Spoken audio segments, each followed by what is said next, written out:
Hello, everybody.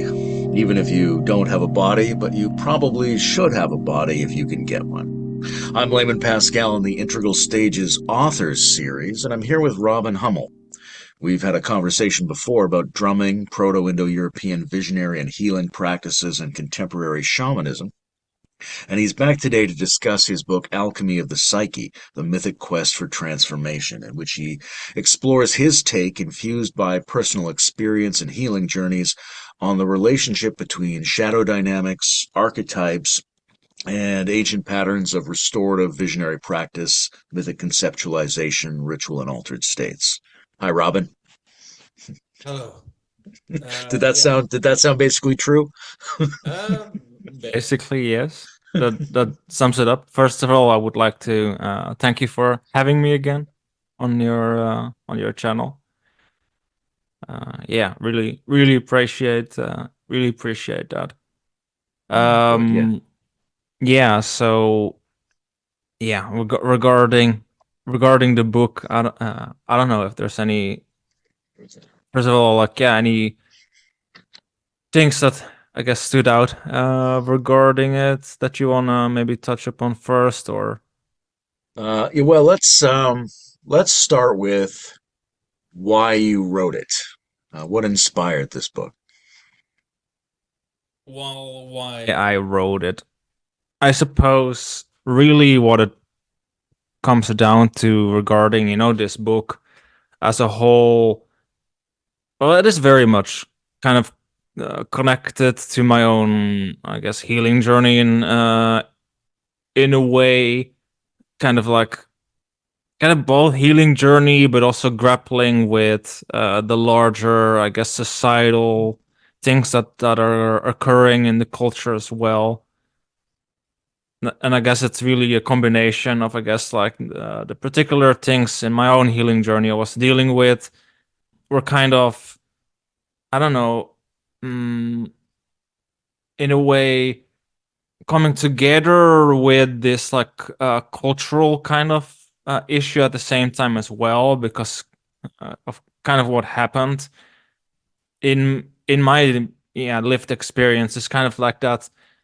These archetypes that due to the particular trauma and the nature of my life pushed me towards these particular archetypes that are that happen to be in the collective shadow, so the repressed aspects of society, and that happened to kind of be how it was.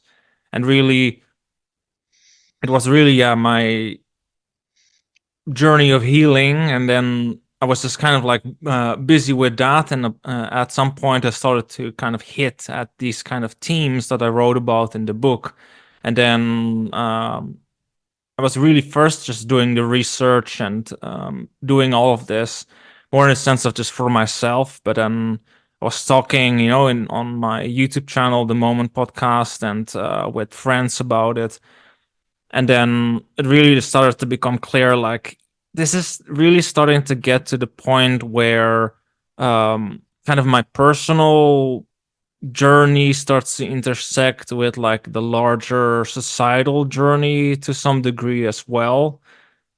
So then I kind of felt compelled to want to write something more comprehensive about it, to really put it all together more than I had, because I had like here and there snippets of information and a whole bunch of notes that I had made, and then really started to put the puzzle pieces together. But kind of the process of writing that book at the same time kind of helped me to, I guess, put it better together in my own mind as well, like synthesize these different parts. So there's not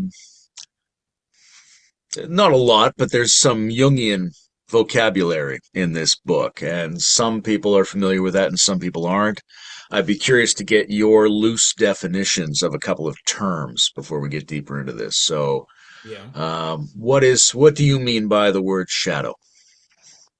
What do I mean by the word shadow? Well, regarding the shadow, it's kind of both the, I guess, there's the aspect of the shadow that kind of links to our more primal, instinctual, I guess some would say savage kind of impulses. The more that Jordan Peterson would be like talking about the inner monster kind of thing.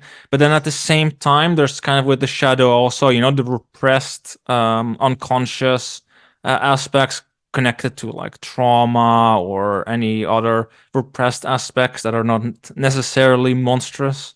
So there's kind of both at play at the same time, but they kind of interplay with each other because the repression of something into the shadow also has its effect on instinct and on the libido and how it expresses itself, or if it gets projected outwardly onto others, or yeah.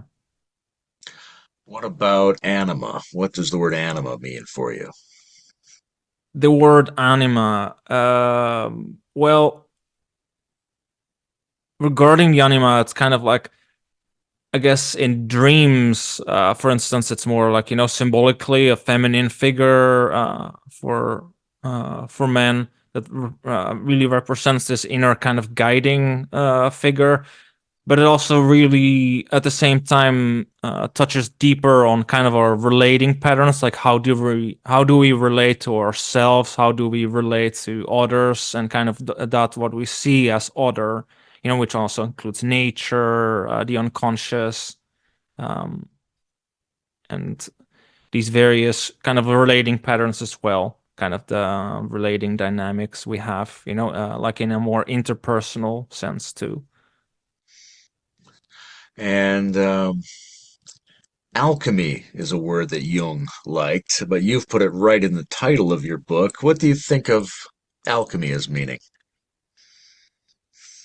Alchemy as meaning. I mean, alchemy for me is kind of the process of bringing like various aspects of the psyche together that were first like fragmented and disparate parts, and kind of it's the process of bringing these pieces together, and kind of like the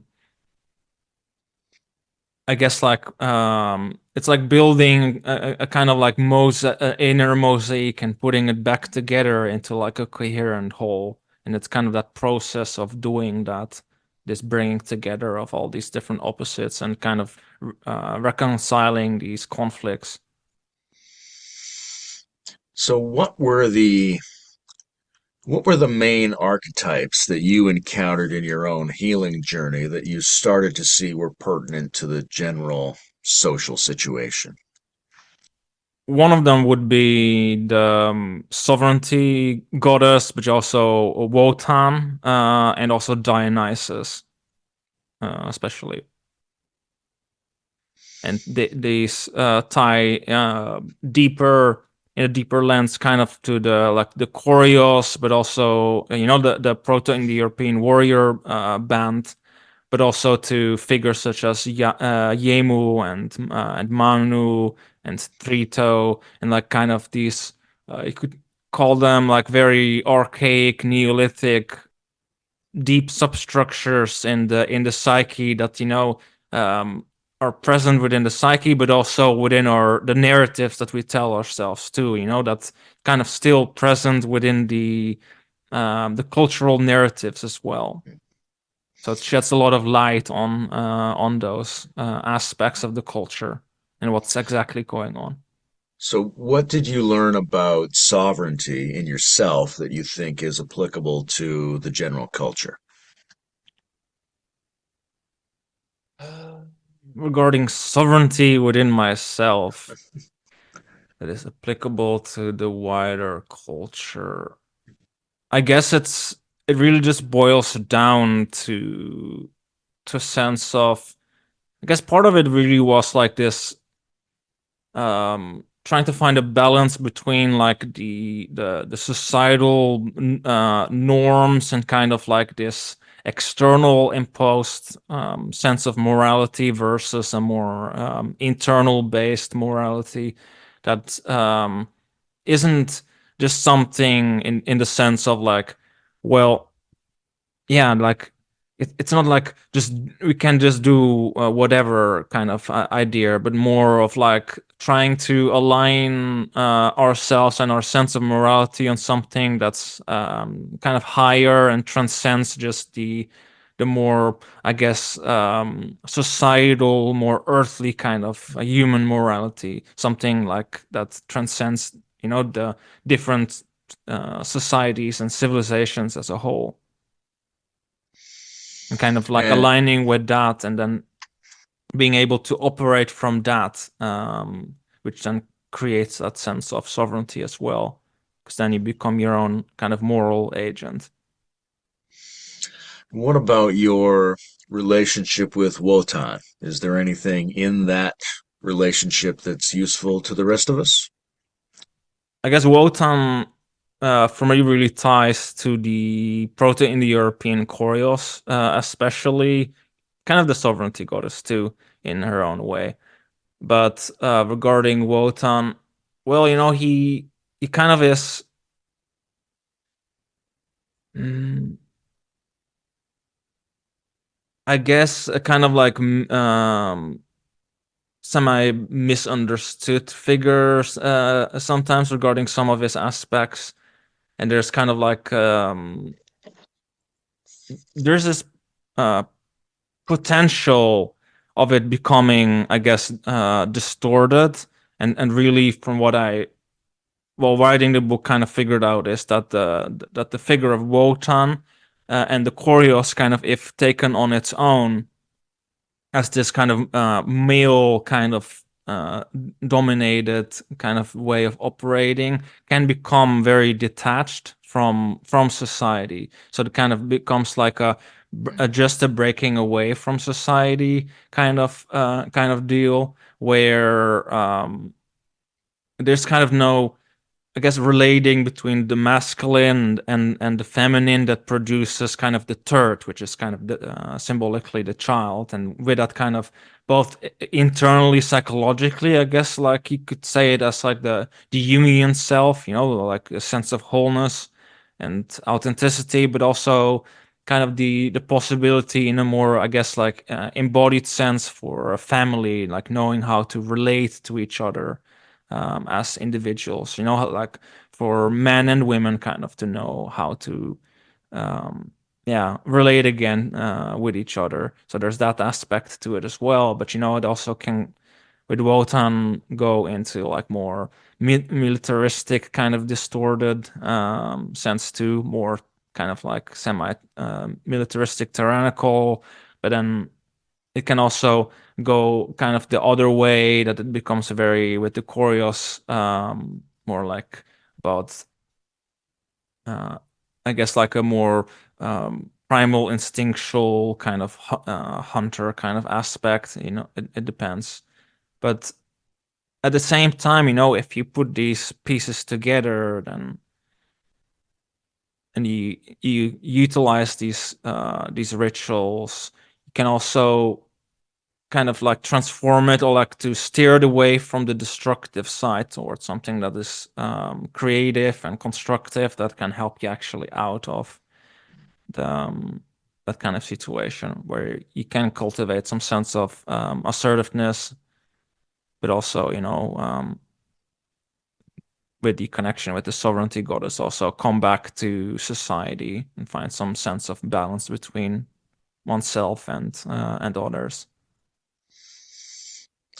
And what's a wise way of relating to Dionysus, as a culture, as a civilization, and what are the dangers of not getting that relationship correct? Well, first of all, regarding Dionysus, he's first of all not just kind of like a party god. That's kind of like one big thing that people tend to get wrong. There's more regarding Dionysus than that, because he's sure there's like this kind of like nature regenerative kind of side to Dionysus, but at the same time there's also this death and underworld side to Dionysus as well, and he kind of, in the original sense, combines both. It's kind of like a death and rebirth kind of figure, the dying, rising deity, and kind of the important part of it is kind of that, kind of this, because there's this sense that he also has, connected to more kind of this kind of scapegoat suffering kind of figure, but at the same time is kind of a link to this redeeming quality as well, this reconnection to the more instinctual vitality kind of sense as well, that can lead to a sense of like, I guess psychological rebirth, you can call that.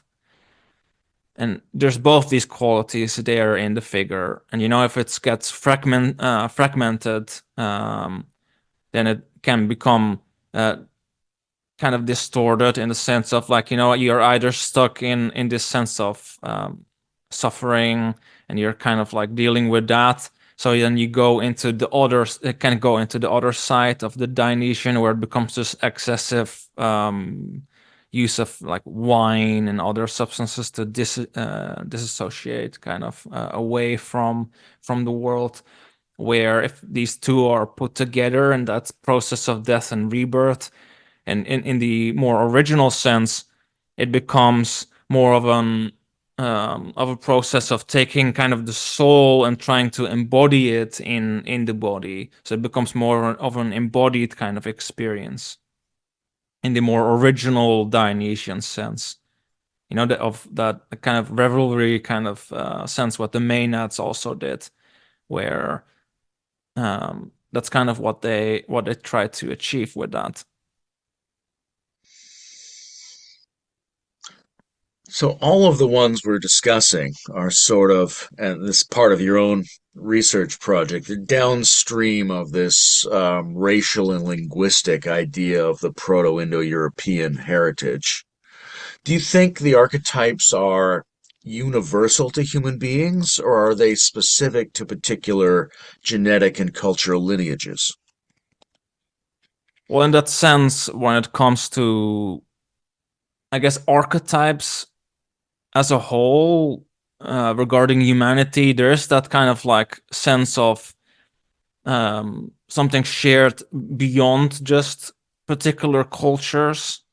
But then there's also something that's more specific towards certain cultures, that is more like, I guess, can kind of see it like that. We all share the same base, but every culture has its particular flavors it tends towards. It's kind of like, I don't know, think like ingredients for cooking. And like, the Italians do something different than with particular ingredients than, let's say, the Germans, or let's say, that's even within kind of cultures, within the Indo-European cultures, but also across cultures, they do different kind of things with similar aspects, as different flavors, different kind of manifestations. But then there's also a lot of connection between these as well, even though there are for sure differences. But it really does, for different kind of people, boil down to which particular archetypes are more emphasized, and these kind of get like a deeper water bed, kind of where there's more. It's like a it's a path that through the forest that's been walked more in that particular part of the forest. Let's say for Europe, it's this particular path has been walked a lot, where in let's say Asia, it's a different path that's walked a lot more. Even though they have technically access to the same kind of type of beings, it's just different emphasis. Well, the thing about paths that strikes me is that you could make a new one by walking on it. Do you think all of the archetypes exist already from the beginning, or do you think there's a possibility that new archetypes could come into being? That's actually a pretty good one. I've never really, to be honest, thought about that, but I do think, in some sense, because that is something that we can see within, for instance, mythology as well. That it kind of, what does tend to happen is that you kind of have like, for instance, let's say the sovereignty goddess and the thunder god, for instance. In the beginning, you had just those two, but they came together, and by coming together, that formed something new, like new archetypal patterns. So in a way, yes, it should be possible, most likely, for new things to kind of form, because it is kind of an adaptive process. It's between us humans and the environment itself. And the environment isn't static, and we humans aren't exactly static either, even though there's particular aspects of ourselves and of humans in general throughout time that are pretty static. But there's obviously, an evolution happening there too with the archetypes. There's a, when you say the thunder god, and then there's Yeah. specific names. Someone could say Thor and someone else could say the thunder god. And I wonder if that makes a difference. And there's also sort of like, Mm. sometimes we use names, which anciently were words, but we might say Wotan or Dionysus, and we think of those as the names of deities. But in a more aboriginal mode, we talk about bear or raven or thunder as sort of like the visceral experience of phenomenon and concepts. Do you think it makes a difference what kind of phrasing and framing we use? Well, regarding kind of, I mean, if I look at it regarding, for instance, the sovereignty goddess that I wrote about, within my own life, for instance, I generally, or kind of like the manifestation and the form of it that kind of I worked with within my journey has been Feronia, for instance, where that's a particular name, a particular kind of form and like association that I have with Feronia. And that is kind of a part of it too regarding names. It all depends kind of on the association. So kind of like the resonance within the mind of the individual, exactly like what works or resonates better. But in some sense, kind of the ancient names, if you take it back, kind of further back, they used to actually be, like mean. They weren't names; they actually meant particular things. They pointed towards like particular attributes. So So there's anciently it was more like naming particular attributes, and that still might be a way of thinking about the general archetypes, but then specific cultural names might be a good way for individuals to tune into like the sub flavors of those archetypes that they're yeah, resonant with. Yeah, okay. yeah, and it generally tends to work better than just like the sovereignty goddess. It might, for instance, like work to some degree, but if you narrow it down and make it a little bit more concrete for oneself in whatever way it kind of resonates and kind of what is needed, then that tends to work. Or from my experience, it tended to work much better. Do you think working with archetypes is sort of a necessary part of everybody's journey of healing and growth, or is it sort of for some people in particular? Mm, I guess when I think about that, I don't know. I wouldn't really know exactly for everyone, to be honest. But I do know that kind of through working more directly with the archetypes, and it's kind of like the contrast that I have in my kind of the practice and the healing journey that I did compared to more the Jungian, like the more pure Jungian approach, is kind of like that. Kind of the way how I've been working with the archetypes is more like a direct encounter kind of approach, where the Jungians go more indirect. like through analysis and like that kind of method. So in a way, if you do work with the archetypes in a more direct manner, you there's like, I guess you can speed things up a bit regarding that, like tap into these particular qualities and kind of like tap deeper into like a potential for transformation.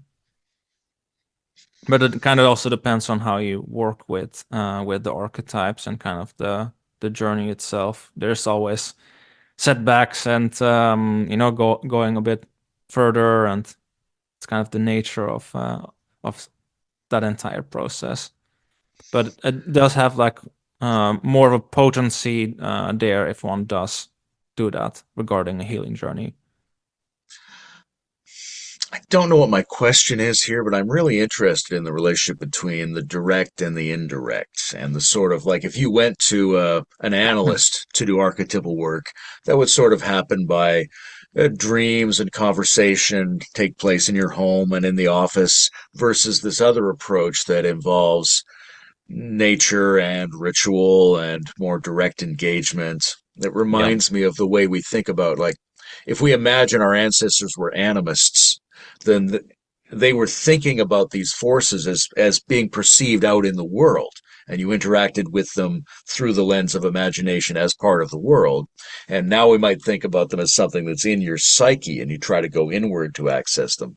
What do you think about the difference between the sort of contemporary social psychological approach to dealing with archetypes and the kind of ancient externalized imaginal approach? Hmm. Well, I think to I mean, I have used like the more dream analysis kind of side of it as well, but what I have noticed regarding that is just it's it's a much different kind of experience when you actually interact directly through ritual with the archetypes. It's, I guess, for it might not be for everyone that kind of direct experience. Really the contrast is that it's kind of like inferring from dreams and kind of like in more indirectly from the unconscious and behavior and such kind of things, like the more an indirect approach, and through an analysis.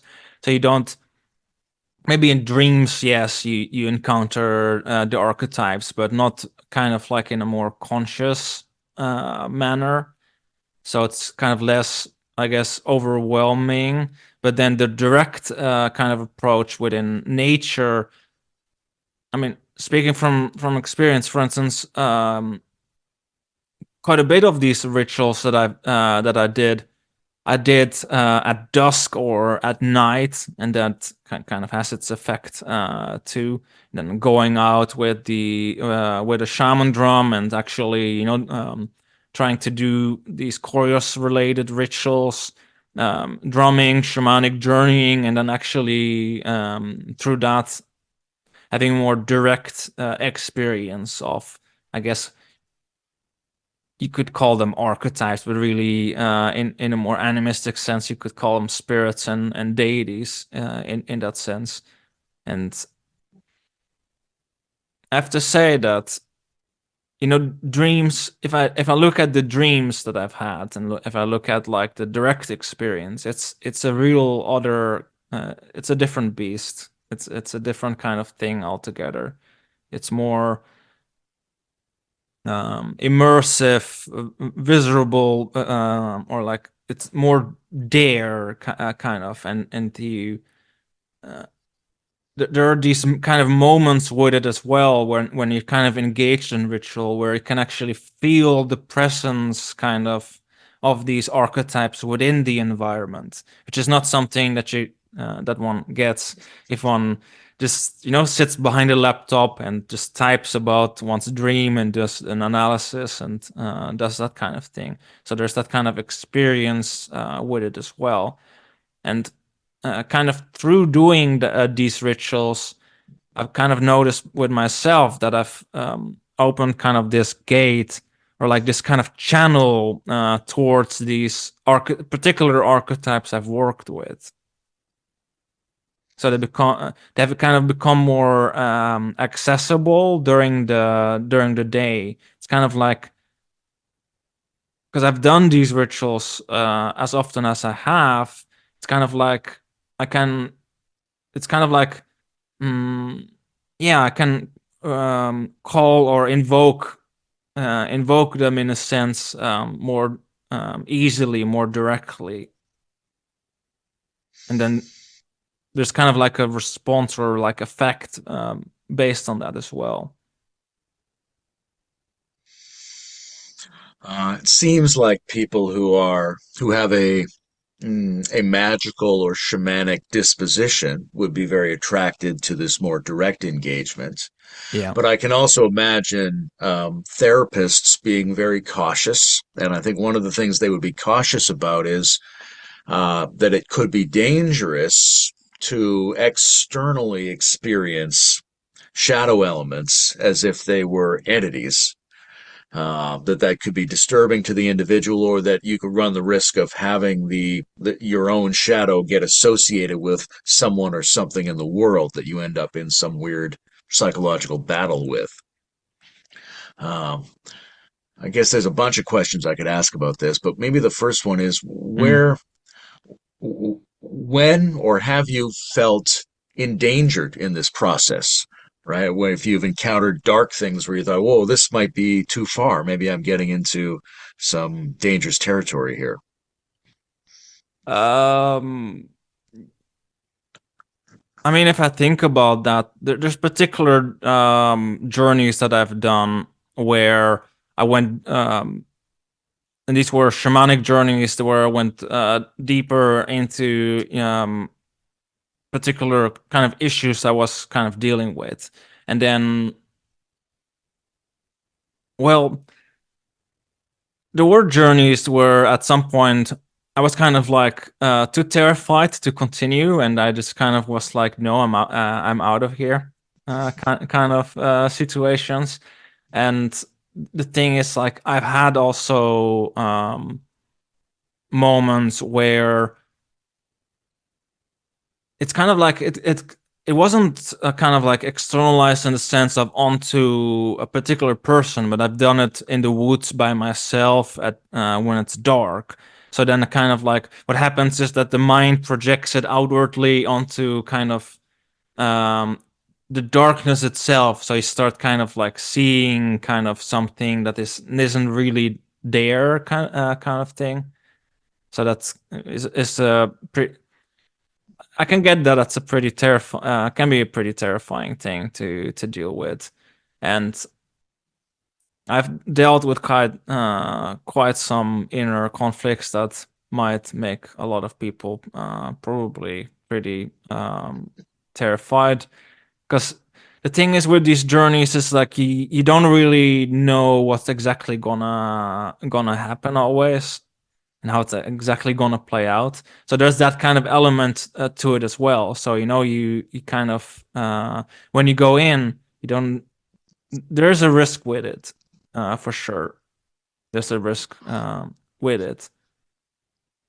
So you kind of need to be careful and kind of know when you're kind of at your current limit, and when you kind of go like, no, this is enough, and you kind of retreat and get the fuck out of there,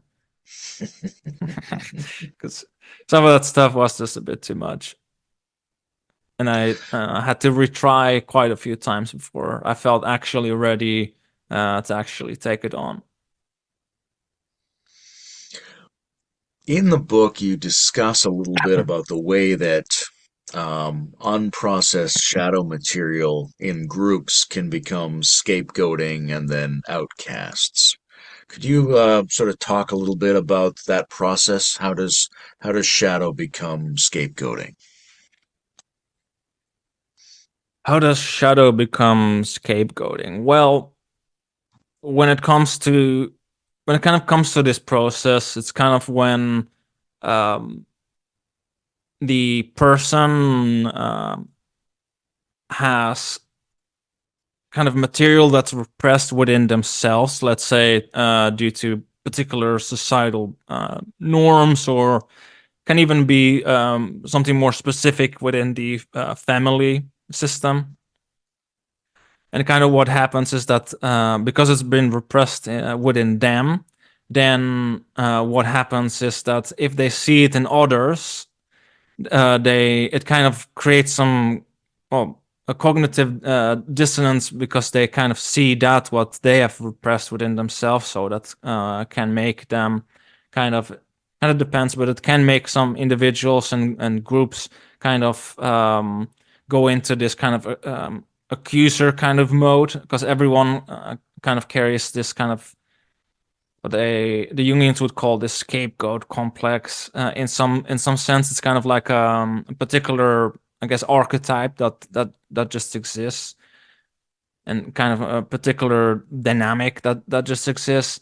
But what happens is, yeah, that material that they're uncomfortable with and don't kind of deny in themselves, then ends up being yeah, like it can be seen in others who actually exhibit that kind of behavior. Like they're kind of like just in the sense of like, it can be in a negative sense, but it can even be in a positive integrated sense. Like it really depends. And it can also kind of be the case that the person doesn't even like consciously like even carry it, or in the sense of like they don't actually display it, but it's also like kind of like unconscious within them, like an unconscious dynamic. So then if that matches, they can pick that as the other, and then it gives the person kind of a target to unload their shadow on, to relieve themselves of having to deal with their own shadow. And that's one way how an individual can deal with the shadow if they're like, yeah, not willing to deal with it at all. Seems like, I mean, scapegoating is common in ancient societies, but it's still common today in our Yeah. world, and it, in many respects, is an unpleasant thing we would like to fix. Um, does solving that problem just require all the individuals to have dealt with the shadow material that they're projecting onto the scapegoat? Or is there some way of doing shadow work for groups? Like, is it just about everyone in the group being healed more? Or is there something like individual healing that groups can ritually undergo, do you think? I do think, in that sense, in the more ancient kind of sense, that there were rituals that kind of facilitated that facing of the shadow, kind of like these rite of passage type rituals, where the individual was kind of consciously allowed to step outside of the societal norms, in the sense of actually integrating that what's normally kind of seen as taboo, to actually just integrate it, so that then they can come back to society. It's like certain things, like sure, like we certain behaviors and things we might just not want in society, but they're kind of part of the human being as they are, or more primal kind of side. But the thing is, if it's not integrated, it can kind of get out of hand, and can come up in either through scapegoating, or in very unconscious destructive behavior as well. And yeah, there used to be that kind of ritual for that to do that together. These kind of rite of passage rituals, which used to be done by young adults, but we don't really have these anymore. But I do think it is possible. But I do also have to say, though, that also if you look at for instance, with the Athenians, for instance, they had the mystery, a particular mystery school. state mysteries that they had, which everyone had to undergo as well. Where from what I know about it, it kind of points towards kind of this becoming aware of the gods of kind of the shadow, the tendency. They called it the titanic dispersion into matter, kind of. And it was associated with destructive behaviors in this kind of the death of well, if you take now the Orphic mysteries, for instance, the death of Dionysus, Zagius being dismembered, kind of the dismemberment of the whole self that has, like, those primal aspects integrated. And it's kind of, in that sense, they try to facilitate that, because but it was more about the primal kind of instinctual side. But when it comes to individual kind of more specific trauma, it's very much more individual. So in a kind of modern sense, it's probably would really be a combination of individual and a kind of like group in that sense. And I don't think we can. I'm not sure if just group might work, because it really depends on the individual too. So they might be with particular things more comfortable in their own kind of way of doing that, but it's at the same time also possible to like do that, to cultivate that assertiveness, and reconnect kind of more with the more primal instinctual side in a more group setting, for sure. So there might be some general patterns that Yeah. most human beings have that could be worked in a group setting, but then particular idiosyncratic individual traumas and shadows would be have to handled individually. Basically, yeah.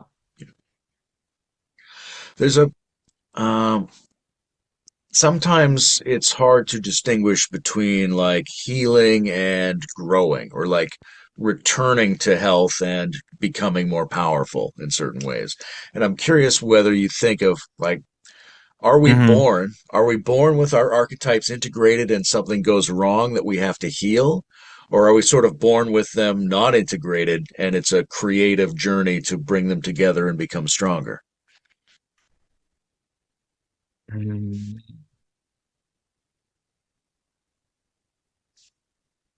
I mean, if I think regarding, what I researched and what I've looked at, also with the ancient rituals, but also kind of looking at Jungian psychology as well. I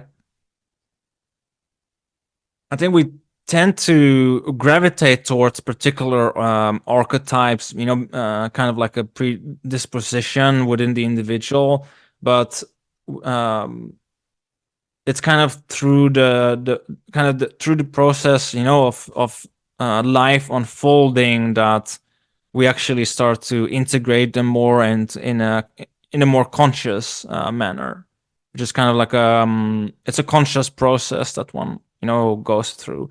But definitely things can happen that kind of can stunt that development, and you're kind of like stuck due to that, and you haven't integrated it, and you're kind of like not growing at all. So the kind of the healing can be a process of kind of like kickstarting the sense of growing again. That's kind of how I see it. There's a there's one way of thinking about human beings as being mostly all the same. And then we would think, well, there's the same kind of archetypal solution maybe would work for everybody of getting a balance. Or, Jordan Peterson sort of talks about this sort of hero archetype coming to dominate and organize all the other ones. But if we think of human beings as having a lot of internal diversity, neurodiversity, and things like that, then Yeah. we might think that it's appropriate for different types of people to be dominated by different archetypes, or to have different archetypes become the central organizing power for the other archetypes. Do you think of us being mostly the same, or do you think of different types of people having different like solutions to the archetypes? Well, regarding that, I would very much say that people are not the same because it's very much ties to the specific life experiences of the individual, the predisposition of the individual itself. That is inherent in the individual, but also kind of like gets passed along through the kind of the lineage of the individual as well. Kind of like, more in an evolutionary kind of sense. But at the same time, I don't know. I do have to say, like, that kind of sense of one particular archetype dominating the other archetypes. It's kind of like I've kind of taken a different kind of approach when it comes to archetypes in my own kind of in my own journey, where it's more of kind of like a round table idea, where kind of like it's kind of like kind of like can think of it like visually as all these different archetypes that are specific to me, sitting around this round table, and I'm kind of trying to figure out this kind of balance between, like, so I kind of like as kind of ego consciousness, trying to figure out the balance between, like, how does this kind of fit together. But I do have to say that in the end, though, within my journey, I couldn't kind of gotten to the point where I had all the pieces, but it was actually not me that managed to put it together, but it was actually the anima that did the putting together into the whole, kind of where does what fit. And it kind of also links to the self in that way as well.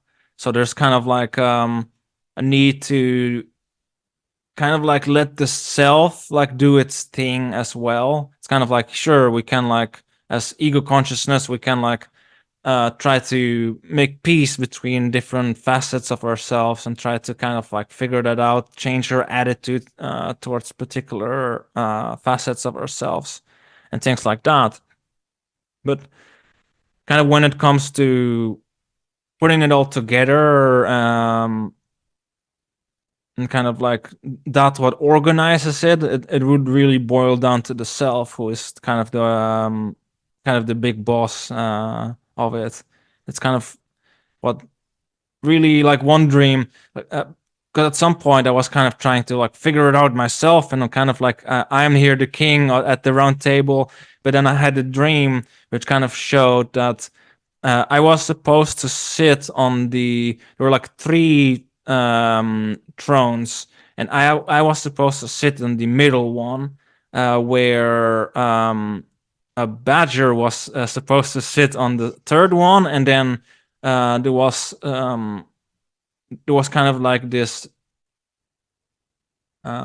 divine prince figure that was sitting on the first one, wearing the crown instead. And it became then clear for me that I, as ego consciousness, was not meant to try to control or dictate where, or like exactly how it fits together, but more try to together with the anima kind of mediate between them, but listening kind of to the directions of the self as the big boss.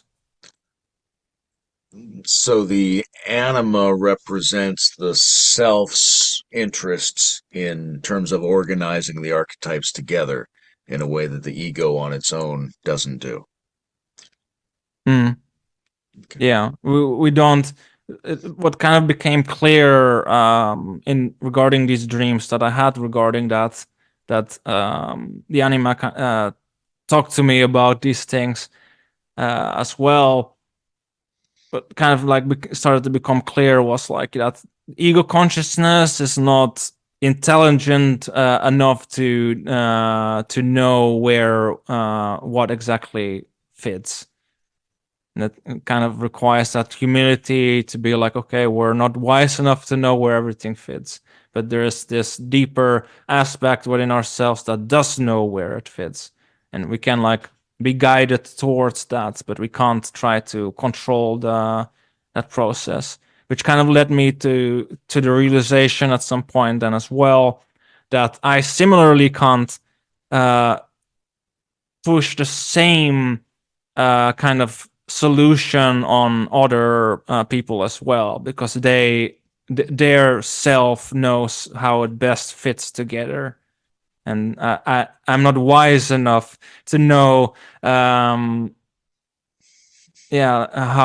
it should fit together for anyone else. And I can only share kind of from my experience and kind of what I did. Here's what I did, people, and then they can take from it and apply it in their own way to kind of see, learn from it. But it really does boil down to like, you can't literally copy me or anyone else or think in this hubristic way of like there's this one solution and we can just push this and then everything is solved, because it really doesn't work like that. That makes me think about monotheistic religions because sometimes they have this Yeah. sense that there is one solution, and it's very hard to tell, when somebody talks about God, whether they're talking about a self that emerges and takes into account all the archetypes, or whether they're talking about a projection of the ego that's trying to control everything on its own. Yeah. And it definitely seems like we're at a cultural disadvantage if we don't honor all the gods, so to speak, as our ancestors tried to do. How do Mm. you sort of view monotheism in all of this? Well, when it comes to monotheism regarding all of this, I do think, regarding like the sense of God as the self, like with, for instance, like if you think about it in the sense of Jesus, for instance, as a symbol of the self, yes, it makes a lot of that kind of makes sense, but it does. It's kind of like it's kind of my approach towards my journey. It's kind of like I've kind of figured for me, there's a particular symbol of the self that has become a symbol of the self for me, whilst trying to integrate that with the more pagan animistic pantheon of like different deities together. So it's kind of, I guess, like kind of I ended up solving it kind of how the Hindus solve it. All the different deities are all expressions of the same one kind of idea, but it's kind of how I ended up solving that kind of issue for myself. But it is important. I do think that all these different gods are honored and are kind of like allowed to be expressed, because people are different. We're not exactly the same. And even though the self as like this archetypal figure is very important, so are all the other aspects in their own way as well. I mean, sure, they might not be, I guess, the highest god in that sense, but they have their place and importance too. I was thinking about this complex dynamic of encountering energies or powers or archetypes and sometimes feeling this is too much, this is too scary for right now, then Yeah. maybe becoming able to do it later. There seems to be a certain readiness or a certain timetable to that. And I connect that to the idea of psychological defenses. Like the ego or the persona and its defenses get described a lot in this book. And it seems like there's a good reason to defend it when it's under attack or when it's at risk. But then there'll be other times where it wants to experiment with letting down its defenses and trying to transform itself. How do you tell when it's appropriate for the ego or persona to protect itself and when it's appropriate for it to release those defenses? Mm. So, within what kind of context were you thinking regarding the persona and the defenses? Yeah, that's a good question. I wasn't thinking of a specific context. I just feel Or like there's a tendency for people to be critical of other people's psychological defense mechanisms, but we don't know the reasons why they have those defense mechanisms. And yeah, it's not dumb to protect yourself. It's only dumb to protect true. yourself when you aren't really under attack, and the act of protecting yourself is sabotaging your ability to live a richer kind of a life. But it Hmm. seems difficult to tell which situation you're in at any given moment. In that way. Well, kind of, I guess what it boils down to how you can tell regarding that is kind of like, because the persona per se is not a bad thing. The thing is that, regarding the psychological complexes, not all of them are a bad thing either. It's kind of when it starts to become restrictive of one's potential for growth, kind of like you kind of become stagnant in a stagnant state, or like you're kind of in this place where you can't venture kind of further, or you're kind of in this kind of loop kind of behavior going on that you start to notice at some point. Then it's valuable to kind of like deal with it. But at the same time, like if you kind of take this back, these psychological complexes and these ego defenses, they did form because of, like, for instance, someone went through a particular traumatic thing, so they formed these, so they protected themselves at the time from further, for instance, abuse or trauma or like harm.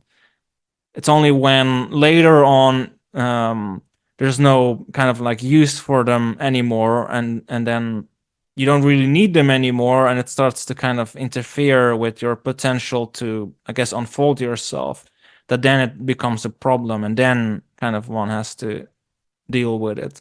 But even then, uh, one is not always at first willing to deal with certain things. It's like, can speak from experience. Like, with particular things, I kind of started to become aware of it, but then I was just like, oh, well, that's not a problem. And then kind of like in that sense of denial. And then eventually I started to get to the point where I was like, actually, maybe it is a problem. And then I started to realize, like, yeah, but that's kind of part of the entire process itself as well. It's kind of like, you're kind of circling around this kind of labyrinth that goes like lower or lower, higher or higher, depending on how you want to look at it. And you're kind of circling that, and you kind of go over the same point at some point again, and then you kind of have a little bit more wisdom to know about what to do with it. And that's kind of the entire process as it goes. And that's kind of how that goes with these defenses as well. Because at some point, kind of be, you kind of have this attitude like, no, that's not a problem, and then but then you kind of continue on the journey, and then you start to kind of realize, like, yeah, maybe it is a problem, and you kind of have more insight into kind of what is going on. But that grows and with time, and just takes Yeah. time. Um, it's not necessarily important to try to figure out where the archetypes live or where they come from, but there are some basic ideas that people have had about that. I think one Mm-hmm. idea is that it's culturally constructed. One idea is Timothy Leary had this idea that it's neurogenetic, that they somehow live in the cells and our brain can access information from inside its own cells. Yeah. Another idea is that they actually are the sort of the interior life of the nature around us. And another one is that they go back as far as reality, like they're built into the very texture of a universe. I'm curious, Mm-hmm. sort of, where you tend to feel them. What sort of scale? Where do you think the archetypes live? Where do they come from? Well, I don't know regarding the archetypes. Where do they live? I mean, in that sense, the archetypes are kind of, well, they're present within within the mind in that sense, but also at the same time they they represent more than just something that's within humans or just one's mind, because they at the same time kind of manifest in their own way in the environment as well. And it does seem to be like that there's some kind of underlying principle in nature that gets expressed through these archetypes and kind of through us, kind of like a some kind of like idea of expression of life that's kind of more universal. It seems to kind of be um, part of it, but it could also be at the same time kind of a combination of like there's this underlying principle in nature and around us, but at the same time that there's also a layer, a more psychological layer that we tend to kind of like externalize onto the world as well. That's a possibility as well.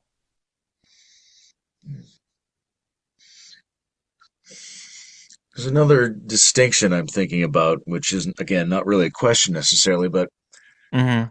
I feel like there are a lot of approaches psychologically which are trying to convert the archetypal energies into a feature of the ego of the self, right? So that we encounter something, we encounter an energy in our Mm-hmm. perception of the world, and then we have relationships with it, and we say, well, we need to take ownership of that. I need to be able to experience that as part of myself, Yeah. and that's one approach. But on the other hand, the ancient ritual approach often doesn't do that, right? We might think, well, the village doesn't need to own the archetype. It just needs to have good relationships with it. It needs to, Yeah. leave some milk out for it or whatever they do ritualistically. I'm curious about how you think about this sort of, on the one hand, this style of trying to take psychological ownership of those energies, and whether that's a really good solution or whether that's a kind of like colonialist attempt. And what we should be doing is thinking about how to have good relationships with them, but not trying to make them be part of us. Well, in that sense, when it comes to the archetypes, and because you could really say the gods, they're not. It's in that sense like they're within us, but they're not us at the same time. We can't try to identify with a particular archetype because that's it's yeah, it can kind of go into the realm of inflation and the realm of kind of like um kind of, because there's different aspects of oneself, beyond just one particular archetype.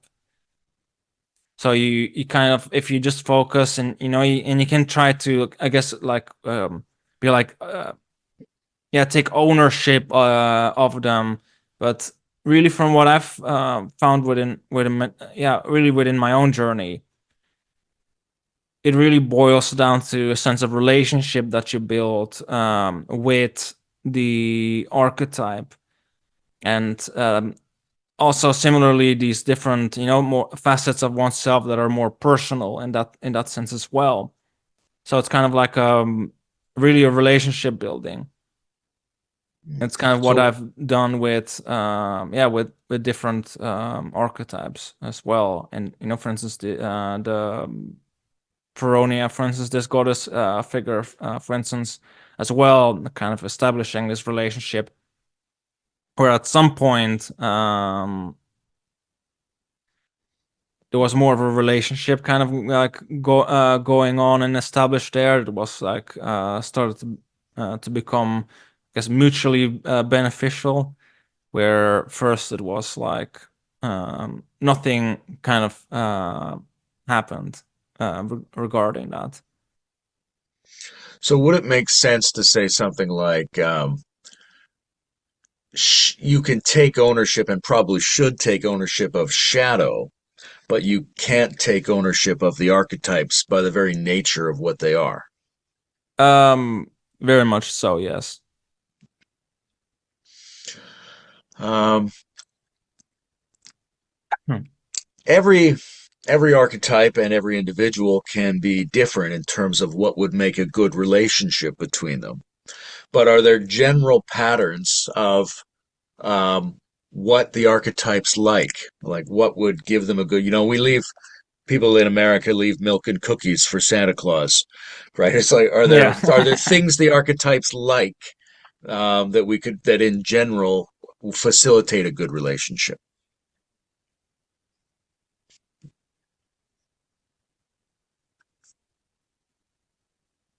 Mm. Well, I mean, one of the things, one example, I guess that's,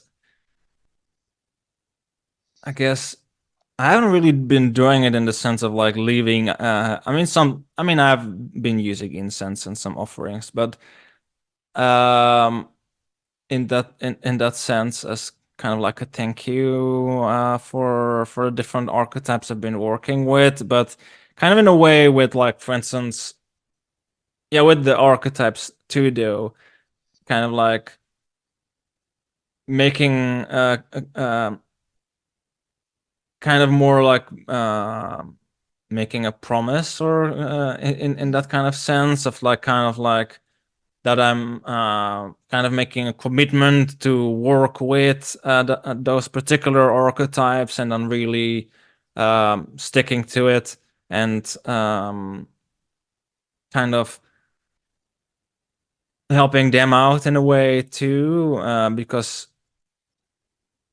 kind of the archetypes kind of get expression through us. So in that way, they can help us with particular things, but then we can also kind of um, allow them expression through us, through art, music, poetry, different stories. The ancient Greek would, for instance, do the hymns that they created, for instance, and in that way, kind of you honor the gods in a particular way as well. But I guess also part of it was kind of like for me working in the rituals with them as well. That was kind of like part of this relationship building as well. Kind of like trying to, I guess, bring that bring particular elements back, and kind of noticed like, yeah, that it's kind of like once you work with the archetypes, it kind of starts to lead a life of its own. Like things just start happening. What what do you know after you wrote this book that you didn't know before you wrote this book? What did it change for you? What did you discover along the way? Hmm. What did I discover along the way of writing the book? Well, I mean, one of the things that I very much discovered, I guess, was a deeper insight regarding the entire, I guess, scapegoat complex for myself. That's one of them. But I guess also the sovereignty goddess, like reconstructing her more, fleshing that out more, and starting to put these different facets together, like in a more coherent whole, which really helped me to make what I was doing more efficient and better, like start to put it together more, which started to really help me in kind of my own process as well. Even though I've started to like, even after the book started to still notice particular aspects, like how different parts of kind of the archetypal pantheon of the proto-Indo-Europeans, fit together, and like how kind of these different relationships between them work, and like how different